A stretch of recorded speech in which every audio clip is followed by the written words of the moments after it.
بله تماشاوانان هجا اف مجارا گرنکو عفرینه طایبتی لجندریسی گردای عفرینه دی شوان و روزی در رودایی چار ولاتین سیویل این کرد هاتن کشتن به اگر پیخستنا آگره نوروزی و جویرو جبه حتی آنها هاجی لجندریسی لعفرینه لحریما کردستانی لدروی ولات خو پیشاندانین لدیجی وی رودانی بردوامن گریدای مجال دکتر کوا عزیز اندامی نراتیا انکس لحریما کردستانی میوانی منه بخیر هاتی که کوا که کوا یعنی مجاره کو براستی دیدی کردان ایشاندیه لهر چار پارچه این کردستانی لدروی ولات بيقوم لسر عردي أنا كساحية لعفريني لجندريسي وداخوازين خلقيجي بيقومان يعني لسر أركي ملي أنا كساية كل الدفارية وكي أنا كسا بشتي بو يري حتى إيرو يعني داخوازين خلقي بتشا واي هونتينن زمان لسر كاردك إفار باش براستي أو بي صالة هريما عفرين همو باجار و شاروشکی خو لبن ظلم و زورکی مزنده او کمکوجیا گول ایوارا نوروز چه بو لبیست محاسیا نوروزا ای سال نجارا یکم بو و قالك جار تكرار بو لإيدي جهشت نقطة كإيدي تقي تفجير بو يعني أو براستيجي إما او هستا نتوي او هستا نشتمان پروريا خلقي عفرين هر کس عم بيجن شاشكر يعني ما تقول يعني روشة عالمي زور خرابية خلق زور لواز بونه لي بالعكس دركت جو توانايك يقلك مظن لعفرين هي وأويا بوصر بلندائية عفرين وكردستاني سوريا وحمو كرداي يعني أبا وقت تجربكي دوازي آذاري ده حزار وشار بومن يعني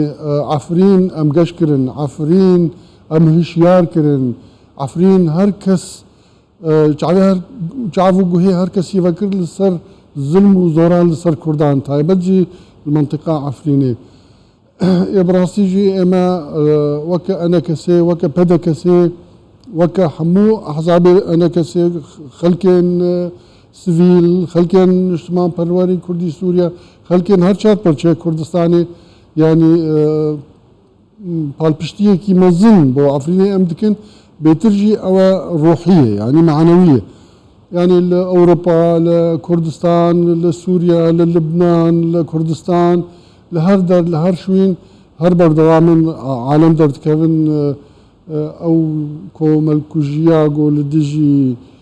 خلقي عفرين الوارا نوروز بو شرمزار دبه بس كي كونها هون اندامي ائتلافا نشتمانيا وأوبوزيونا سوريا اف جروبا قو ايريش كري اولاتين سيفيل جندريسي كشتنجي خو وكي جروبا كي أوبوزيوني بين صدقن يعني وكي أنا كسا تب كارجريا وباندورا ولسر أوبوزيونو نينا كو يعني بكاربي ببير ريجر لبيشيا كاري نوسا ريخصني نوسا قو تروري بلافتكن جخوا دور بخا كك جمال براستيجي اوابل كي ماسية كي ما ما خلكير باش توضيحنا كريه ائتلافي سوري هيكلكي سياسية يعني تبان دورا ويل سر او فصائل چقدار نينه ائتلاف سوري لحفت بيك هاتان بيكتي لناو هر بيك هاتكي جروب هنا هر جروبك بالصر بخوه يعني اوبوزيسيون سوري روشا خو اوه بداخوا يعني وهر جروبك تمويلك خوه يعني سبونسورك خوه هر جروبك بني لجيكي هر جروبك ايجو بيشجريايتك ولاتك جهتك يعني نحكومتها سوري كاتي ونجي وزارتها برجري حكومتها كاتي او اوبوزيسيون سوري او ده الصلاة للسروان جروبان هي باشا ريخستنا كوسا كو خا يعني وكي جروبك اندامي اوبوزيوني بناف دكا قالوا نافي اوبوزيسيون يجي خرانا كي غابا غوفا كريار بالتاكيد او جروب بخوا جيش الشرقيه واحرار الشرقيه فانا الليستي تيروري امريكا دهنا يعني براستيجي دبيجو ائتلافات سوري اما وك انا كسي انا الحمو او كارو باريجو امدكن اما مدا خوازكن جو اف فصيل وحر فصيلي كي وك في فصيلي ايدي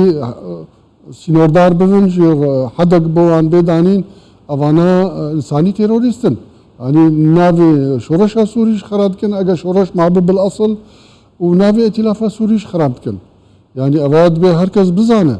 اما وك بشك ائتلافات سوري من نز حكومت دنا ونجد ناو لشكرا سوري دنا جبر فان جروبا اف جروب براستيجي دستلاتا كسكي سروانين وزور بيان ام بين اوامري خل تركيا نها كيكي كاوا جي روجا في بويري يعني من مثلا دا استا حريما كردستاني دا جنابي سروك برساني حكومة حريما كردستاني سروكاتيا حريما كردستاني دفي مجاري دا هلوستكي يعني قال لك زلال قال لك اشكره قرتن ائتلافات نشمانيا اوبوزيسيونا سوريا قال لك جارا دست نشاند يعني دا استا سياسي دا دبيجكو حريما كردستاني ولاتكي دوستا ام ريزي لي دقرن باشا او ريز قرتن وهن جيوكي اندامكي ائتلافات نشمانيا اوبوزيسيونا سوريا او ريز قرتن يعني افكر ياري قودبن شاوا دكاري شعبي خو بقري لحم بري بينا اوبوزيسيونا سوريا براستي هم جنابي سروق مسعود برزاني مكاك مسرور برزاني سروق حكومت وهم جنابي سروق حريمي كردستاني كاك نشيران برزاني بتندي اف تشتا ادانه كرن وجيد الخشيه كردان جيبو جيد الخشيه او هزن ميان راو لنا اوبوزيسيون سوري كاك جمال او تشتي بو نمسلك عربي كردي بو دبام جيفي خوش بزانن براستي جي بيشتي في بويراهان ما هناك دنج نينو لناف عربان بيستن قل لك ام بيجن بيشقريا الروشة الظلمة قول صار كرداد بكرن اوات شكي قال لك باشا بيقوم او تشتا يعني ورهنان بكن استثمار بكن ويتشتي يعني نحمو عرب ديجي كردان يعني مسألة عربي كردية هذا مسائل هناك فصائل هناك جروب تندرو جروب تيروريستن أبانا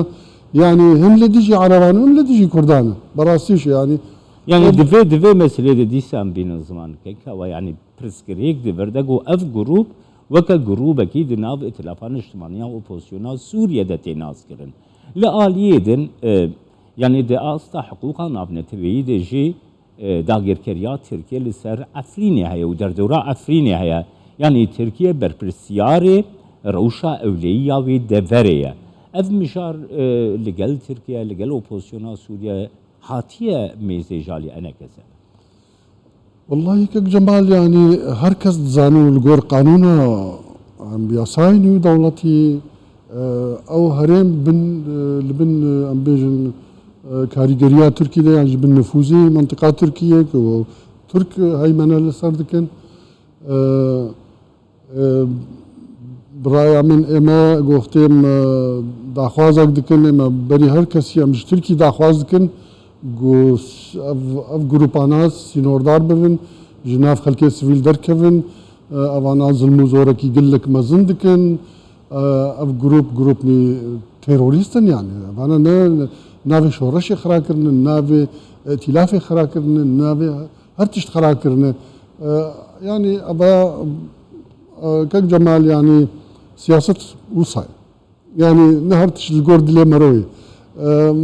بين برجوندين دولتين زلهيزة برجوندين دولتي هرمينة هركس جبوغو برجوندية خب كاربينة هركس بكارتينة هر شيوي خرابي بكارتي بس لسر عرديشي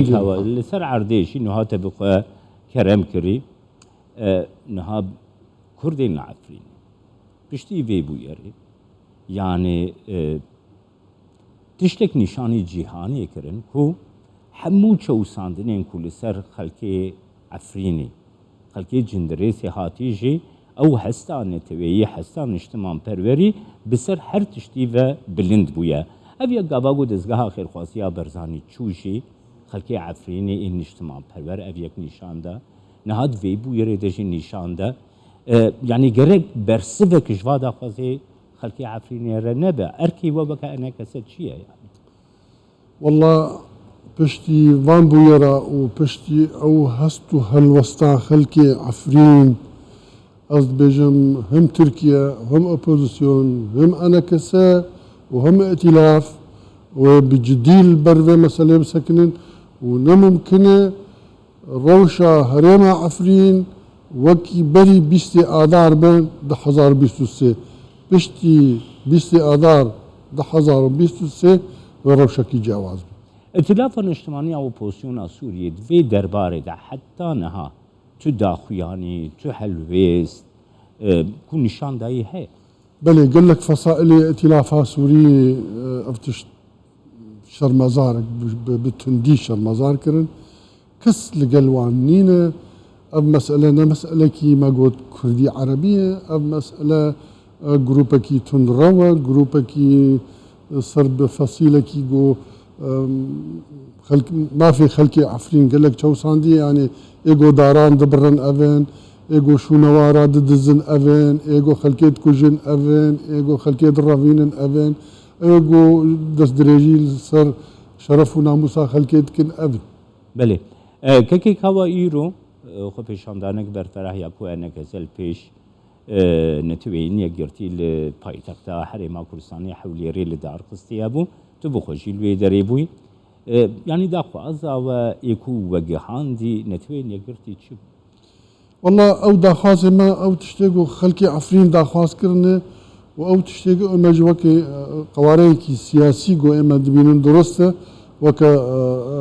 هناك بيش نيارن يجي كأو هيزن شقدار عفرين دركن ويك ددو آلي كاريك بيكرين جي تركي وجي نتوين يقرتي وجي أمريكا وجي ائتلافي أو خلقي عفرين يقول لدربي منطقة عفرين كاربن فقرن أو عربي جو هاتن نشتجيبون المنطقة جوا منطقة ريخوش يعني ريك خوش بفا دركبن جي منطقة عن دركبن دوا أو هيزن جو فان تندو تجي عندكن فان تاوان عندكن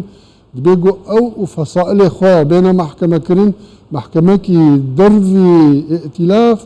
ودرفي منطقة وان يعني دبي مثلا تركي بيل الولايات الأوروبية بيل جيكي دي يعني ندي منطقة بين نفوذ فان جروب تندراوبن عادي همو او ملك ومال وعرض وزويل والخلقية الصندل الوان فقرن سيا انه بوليسكي عسكري بوليسكي مدني هذا كاريوان باراسنا خلقية السفيل بو وشرطي عسكري شي نهيلن چقدار ورن ناف قندو باجارن منطقة كردي ملي سپاسياتكم دكتور كوا عزي اندامي من راتي انا كسل هريما كردستاني استوديو ميواني